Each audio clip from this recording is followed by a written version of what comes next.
Assalamualaikum warahmatullahi wabarakatuh. Hai, apa kabar semuanya?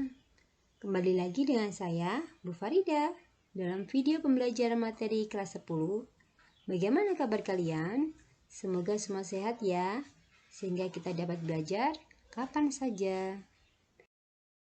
Kali ini kita akan belajar tentang keanekaragaman hayati, tingkat gen, spesies, dan ekosistem. Nah, di gambar ada tampilan hutan beserta isinya. Apa yang ada di pikiran kalian? Di gambar itu ada berbagai tumbuhan dan hewan yang beraneka ragam. Oleh karena itu, mari kita belajar bersama tentang keanekaragaman tingkat gen, spesies, dan ekosistem. Sebelumnya, kita belajar dulu pengertian dari keanekaragaman hayati. Apa itu keanekaragaman hayati? Keanekaragaman hayati adalah keanekaragaman organisme yang menunjukkan keseluruhan variasi gen, jenis, dan ekosistem pada suatu daerah. Keanekaragaman hayati melingkupi berbagai perbedaan atau variasi bentuk, penampilan, jumlah, dan sifat-sifat yang terlihat pada berbagai tingkatan, baik tingkatan gen, tingkatan spesies, maupun tingkatan ekosistem. Bolehlah dikatakan keanekaragaman hayati adalah semua jenis perbedaan antar makhluk hidup. Kita lanjutkan ke tingkat keanekaragaman hayati. Ada 3 tingkat keanekaragaman hayati. Yang pertama adalah keanekaragaman gen, kedua keanekaragaman jenis, dan yang ketiga keanekaragaman ekosistem. Di sana ada tampilan berbagai gambar tentang macam tingkatan keanekaragaman. Ini saya tampilkan sebagai awal kita belajar. Semoga kalian ada bayangan sedikit ya. Yang pertama, keanekaragaman gen. Di sana ada tampilan berbagai macam warna dari bunga mawar.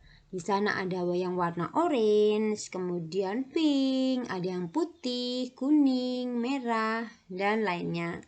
Kemudian untuk yang keanekaragaman jenis ada dari keluarga atau famili Palmae, yaitu ada kelapa, pinang, lontar, kemudian pinang merah, aren, kelapa sawit.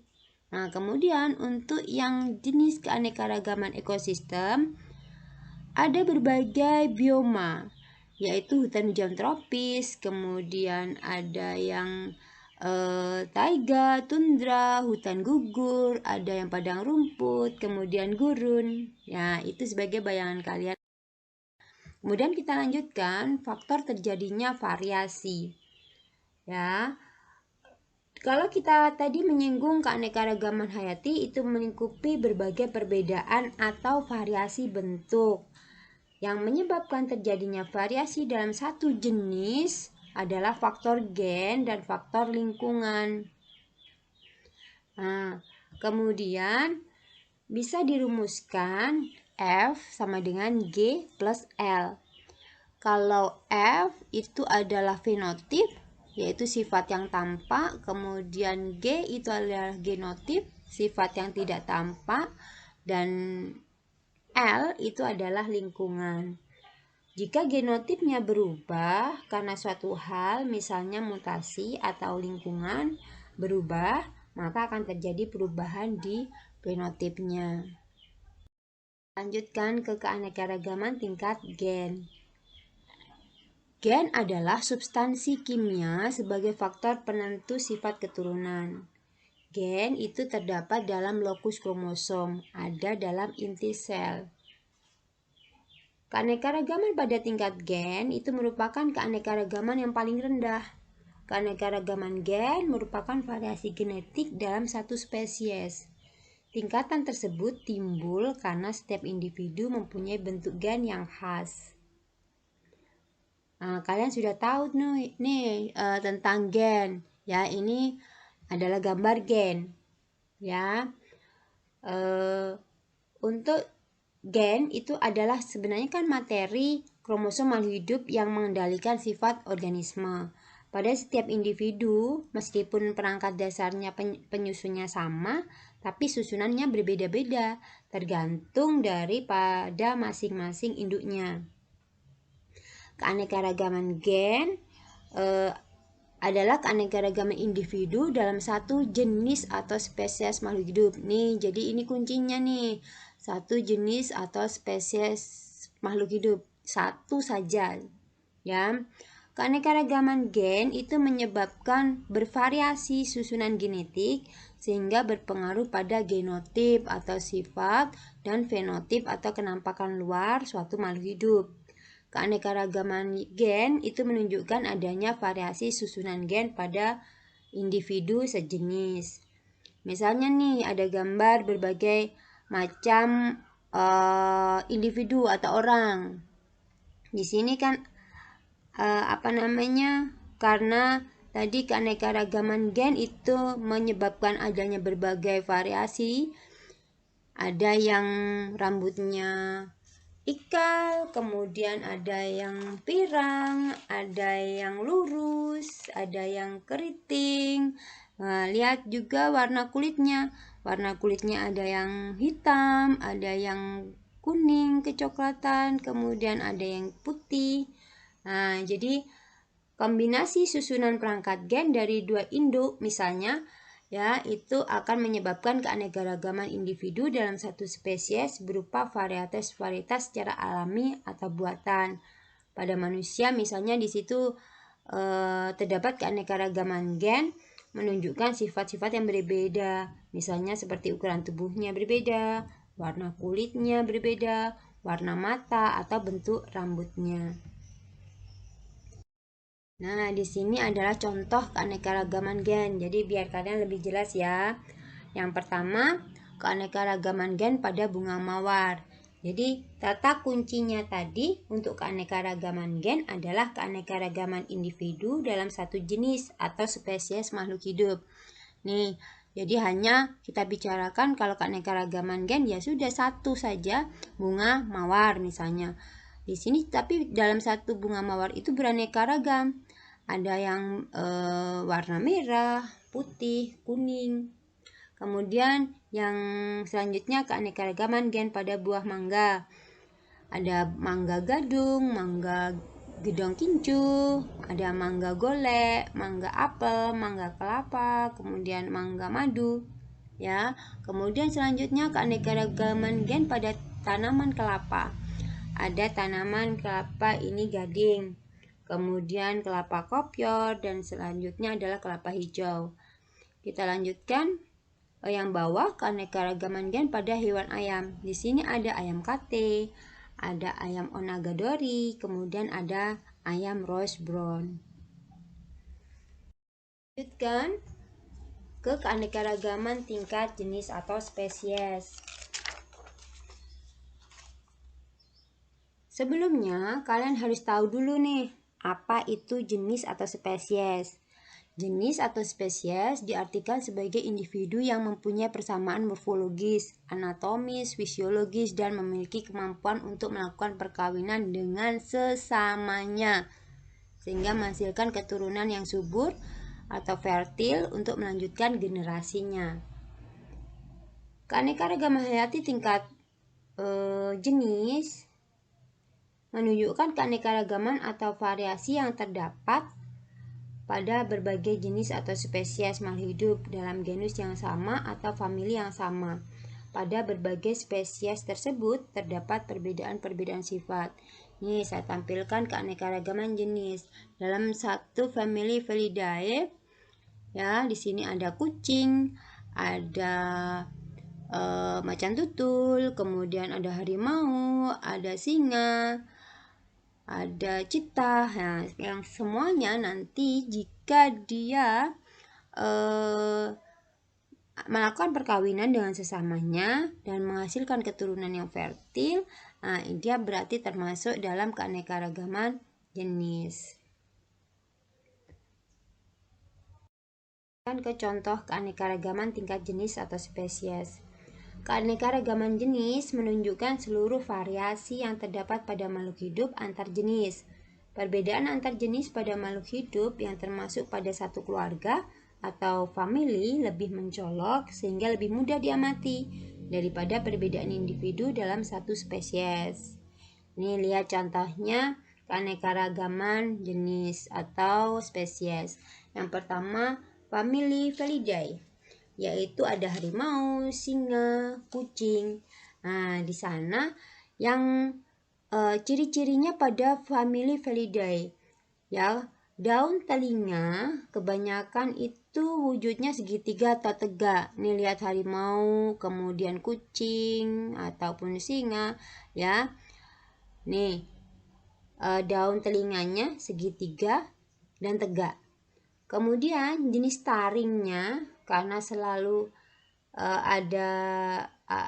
selalu makan daging, ya, dia termasuk hewan karnivora, jadi taringnya kuat, jelas, ya. Itu untuk semuanya. Singa, harimau, kucing sama, ya. Kemudian kukunya itu memiliki kantung sehingga mampu dikeluarkan atau dimasukkan sesuai keperluan. Ya, itu. Kemudian selanjutnya famili Palmae atau kelapa, aren, pinang, lontar. Ini semuanya daunnya menyirip atau berbentuk kipas. Nih, ya, menyirip. Kemudian batangnya itu tidak bercabang. Lurus saja semuanya, tidak bercabang. Akarnya serabut, semuanya sama, akarnya serabut. Bunganya berupa tongkol atau karangan yang terletak pada ketiak daun atau ujung daun, dan biasanya mereka hidupnya berumpun. Selanjutnya famili Papilionaceae atau kacang-kacangan. Di situ ada kacang tanah, kacang mede, buncis, kacang kedelai, dan kacang kapri. Untuk yang kacang-kacangan ini, ya, cirinya terdapat bunga yang memiliki bentuk hampir sama semuanya, seperti kupu-kupu, dan terdiri atas 5 mahkota. Di dalam akar terdapat Rhizobium radicula yang merupakan bakteri dan mengakibatkan akar terlihat bintil-bintil. Dan bakteri ini baik karena akan mengikat, ya, nitrogen yang dibutuhkan oleh akar. Kita lanjut. Keanekaragaman tingkat ekosistem. Nah, di gambar itu ada keanekaragaman ekosistem. Kita harus tahu dulu nih, ekosistem itu apa? Ekosistem berarti suatu kesatuan yang dibentuk oleh hubungan timbal balik antara makhluk hidup, yaitu komponen biotik dan lingkungannya atau komponen abiotik.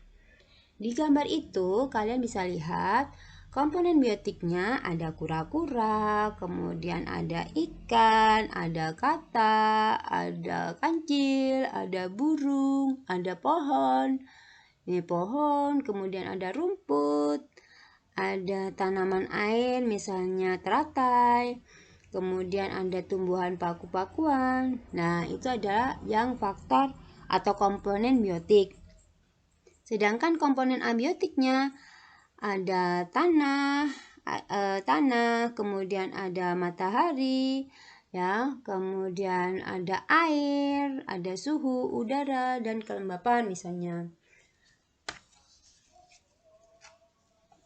Kemudian faktor abiotik, ya, itu akan mempengaruhi faktor biotik. Variasi faktor abiotik itu menimbulkan kondisi berbeda pada setiap ekosistem.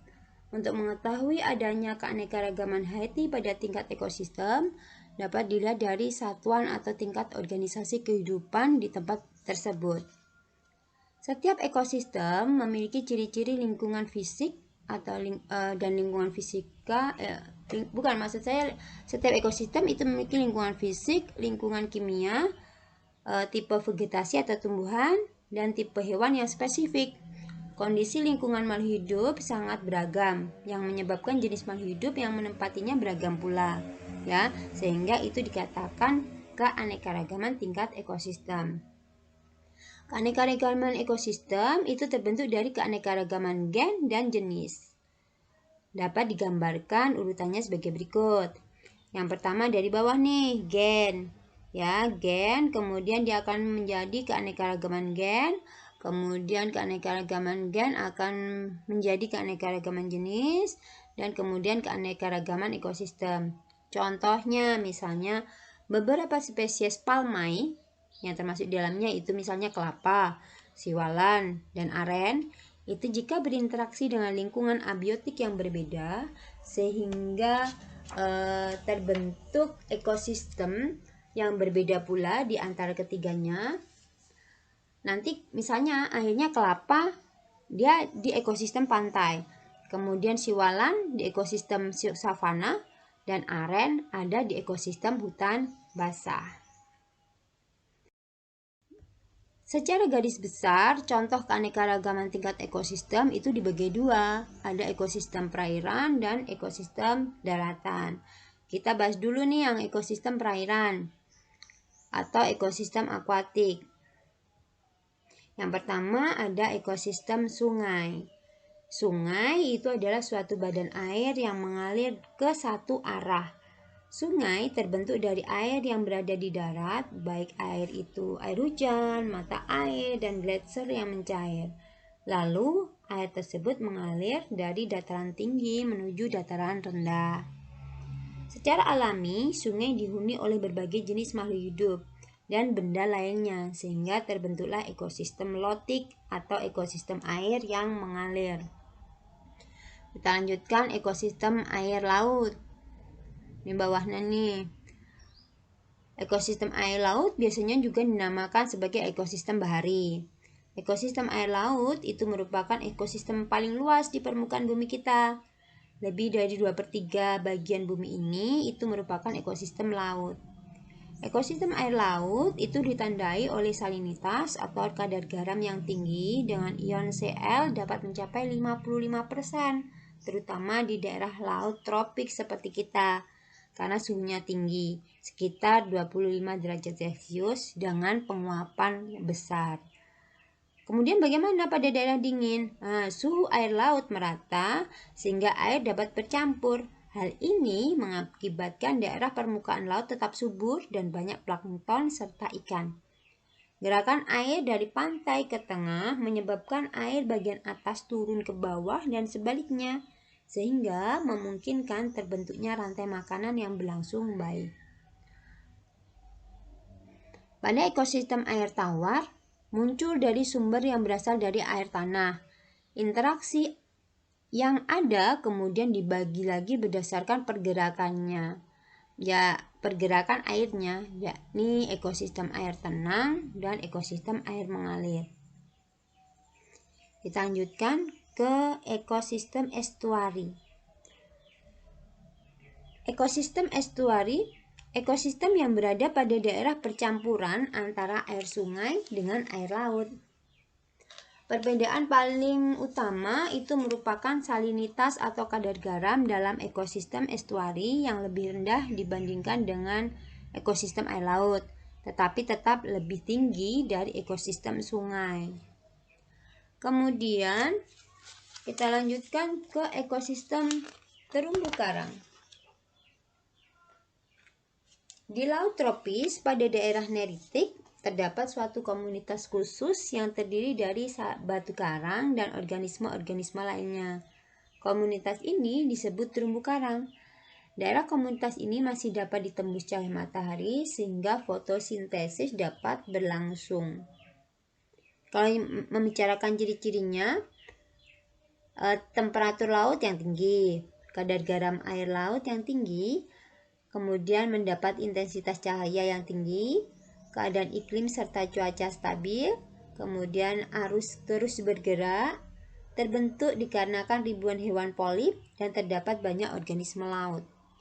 Yang kita lanjutkan yang terakhir, ekosistem pantai. Ekosistem pantai letaknya berbatasan dengan ekosistem darat, laut, dan daerah pasang surut. Memiliki garis pantai yang permanen dan juga terjaga dengan baik. Garis pantai yang dimaksud adalah wilayah atau batasan antara daratan dengan lautan. Kita lanjutkan. Yang kedua, ekosistem daratan. Pada ekosistem daratan atau ekosistem terestrial ada banyak contoh nih. Misalnya yang pertama, ekosistem hutan hujan tropis. Di daerah hutan hujan tropis, curah hujannya tinggi, merata sepanjang tahun, yaitu 200 sampai 225 cm per tahun. Kemudian di bawah kanopi atau tudung pohon gelap sepanjang hari sehingga tidak ada perubahan suhu antara siang dan malam. Dari bulan satu ke bulan yang lain perubahan suhunya relatif kecil. Kita lanjutkan ke savana. Savana merupakan padang rumput yang didominasi oleh rumput dengan semak serta pohon yang terpencar. Savana memiliki curah hujan antara 90 sampai 150 cm per tahun. Hewan yang hidup di dalamnya antara lain ada gajah, ada kuda, ada jerapah, ada banteng misalnya, dan banyak ya. Kemudian kita lanjutkan ke padang rumput. Curah hujan antara 25 sampai 50 cm per tahun. Di beberapa daerah padang rumput curah hujannya dapat mencapai 100 cm per tahun. Jadi masih agak yang tinggi. Kemudian curah hujan yang relatif rendah turun secara tidak teratur. Turunnya hujan yang tidak teratur tersebut menyebabkan porositas dan drainase kurang baik sehingga tumbuh-tumbuhan sukar mengambil air. Kita lanjutkan ke ekosistem karst. Ekosistem karst atau batu gamping atau boleh ada gua di dalamnya. Jadi sebuah bentuk permukaan bumi yang pada umumnya dicirikan dengan adanya depresi tertutup atau drainase permukaan dan gua. Di daerah ini dibentuk terutama oleh pelarutan batuan, kebanyakan batu gamping. Daerahnya berupa cekungan-cekungan. Terdapat bukit-bukit kecil dan sungai-sungai yang nampak di permukaan hilang dan terputus di dalam tanah. Adanya sungai-sungai di bawah permukaan tanah, adanya endapan sedimen lempung berwarna merah hasil dari pelapukan batu gamping. Permukaan yang terbuka nampak berkasar, berlubang-lubang, dan runcing. Kita lanjutkan ekosistem gurun. Di ekosistem gurun, curah hujan sangat rendah, kurang lebih 25 cm per tahun. Kecepatan penguapan air lebih cepat daripada presipitasi. Kelembapan udara sangat rendah. Perbedaan suhu siang hari dengan malam hari sangat tinggi. Siang misalnya sampai 45 derajat Celcius. Malam dapat turun sampai 0 derajat Celcius. Tanahnya sangat tandus karena tidak mampu menyimpan air. Kita lanjutkan ke ekosistem hutan gugur. Curah hujan merata sepanjang tahun 75 sampai 100 cm per tahun. Di sini mempunyai 4 musim.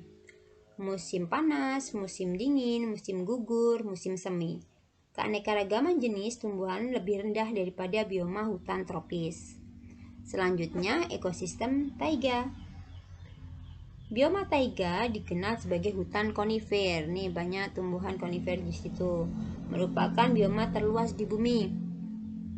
Bioma ini memiliki curah hujan 35 cm sampai dengan 40 cm per tahun. Daerah ini sangat basah karena penguapan yang rendah.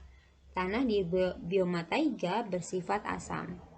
Selanjutnya yang terakhir ekosistem tundra. Tundra terdapat di belahan bumi sebelah utara di dalam lingkaran kutub utara dan terdapat di puncak-puncak gunung tinggi.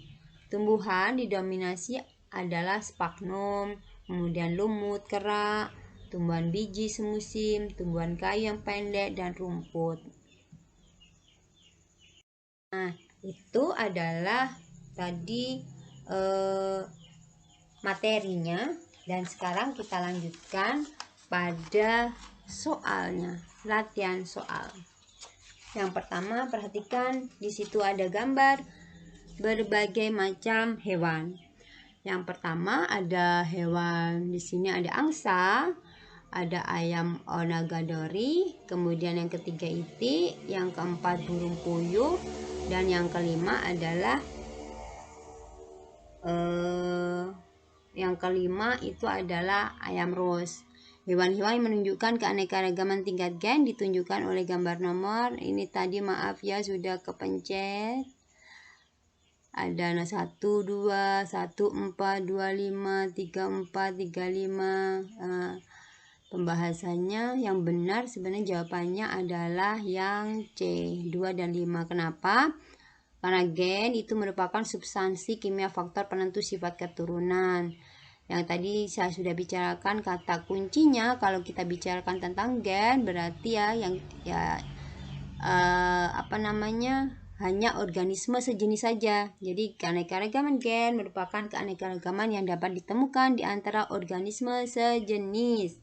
Jadi kalian hanya tinggal di sini gambar ini yang hewan yang sejenis itu yang mana? Yaitu ini ayam. Nomor 2 ini ayam, jenis ayam. Yang kelima juga jenis ayam. Ya, berbagai walaupun bentuknya berbeda, tetapi ini dalam satu jenis ayam.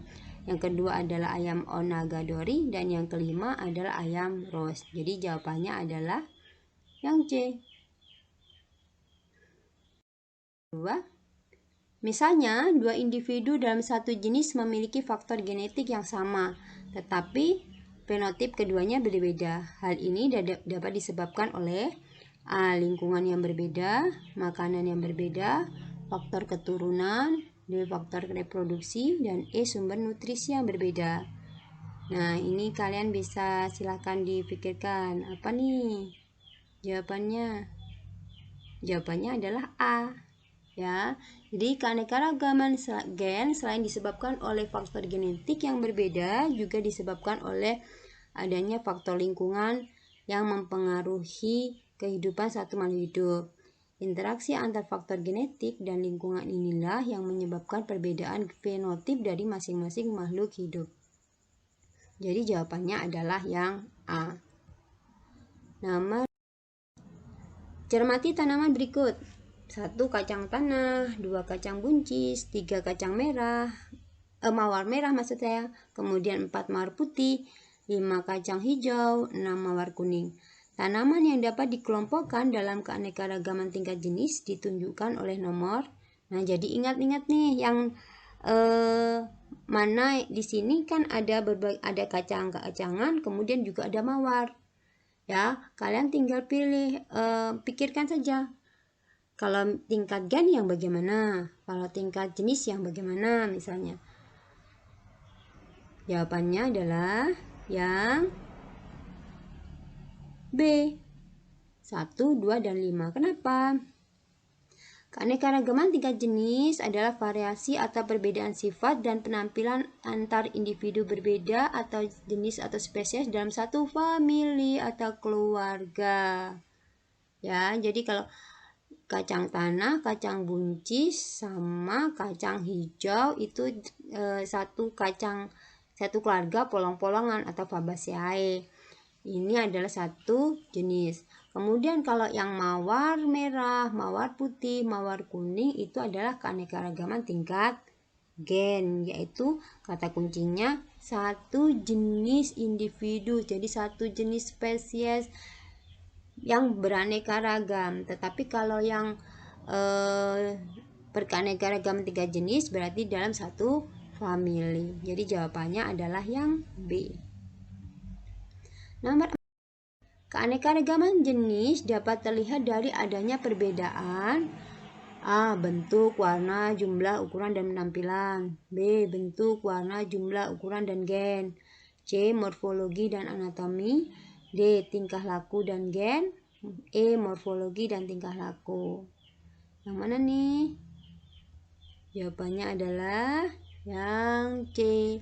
Morfologi dan anatomi. Keanekaragaman jenis menunjukkan seluruh variasi yang terdapat pada makhluk hidup antar spesies. Di antara jenis tersebut, pada pertumbuhan muda memiliki kemiripan bentuk fisik. Setelah dewasa akan terlihat perbedaan pada bentuk luar atau morfologi maupun bagian dalamnya, yaitu anatomi. Contoh keanekaragaman jenis dapat dilihat pada misalnya kelapa, aren, dan sawit yang tadi saya sudah contohkan di depan ya. Jadi setelah dewasa akan ada perbedaan bentuk luar yaitu morfologi dan bentuk bagian yang dalam yaitu anatomi. Jadi jawabannya adalah yang C. Ciri-ciri hujan tropik. Maksudnya ini hutan tropik di Indonesia. Hutan hujan tropis ya. Lantai buah hutan banyak ditumbuhi lumut, banyak tumbuhan endemik dan langka, tumbuhan bertipe oriental dan Australia, banyak semak dan tumbuhan herba, kanopi rapat dan banyak tumbuhan liana. Cirinya adalah kanopi rapat dan banyak tumbuhan liana.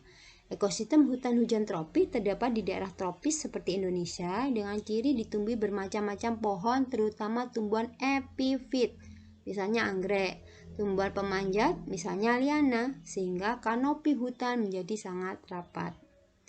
Selanjutnya, yang terakhir, ditemukan ciri-ciri ekosistem darat sebagai berikut. 1. Curah hujan sangat rendah, perbedaan suhu antara siang dan malam sangat mencolok, evaporasi lebih tinggi daripada peresapan. 4. Tumbuhan berdaun kecil dan berbentuk jarum. 5. Fauna terdiri dari kelompok hewan melata. Dapat kita asumsikan bahwa bioma tersebut adalah gurun, taiga, tundra, hutan hujan tropis, atau hutan gugur. Yang manakah? Yang A, ya. Sesuai tadi yang saya utarakan di depan ciri-ciri masing-masing dari bioma. Jadi kalau yang disebutkan di situ adalah ciri dari gurun. Kemudian kalau misalnya taiga memiliki ciri vegetasi hutan hujan jarum atau konifer. Tundra memiliki ciri vegetasi rumput dan lumut kerak atau lichens. Hutan hujan tropis memiliki ciri vegetasi tumbuhan hijau sepanjang tahun, pohon tinggi, jenisnya sangat banyak, terdapat tumbuhan yang menempel epifit dan tumbuhan yang manjat pohonnya liana. Kemudian hutan gugur memiliki ciri vegetasi hutan yang hijau pada musim panas dan menggugurkan daunnya pada musim dingin. Nah, baiklah, kita sudah selesai bahas materi keanekaragaman hayati dan ada beberapa contoh soal tadi ya. Semoga kalian paham. Terima kasih. Kemudian sebelumnya silahkan kalian subscribe, like, dan share ke teman-teman kalian sehingga kita bisa belajar kapan saja dan di mana saja. Semoga bermanfaat. Sampai jumpa di video selanjutnya.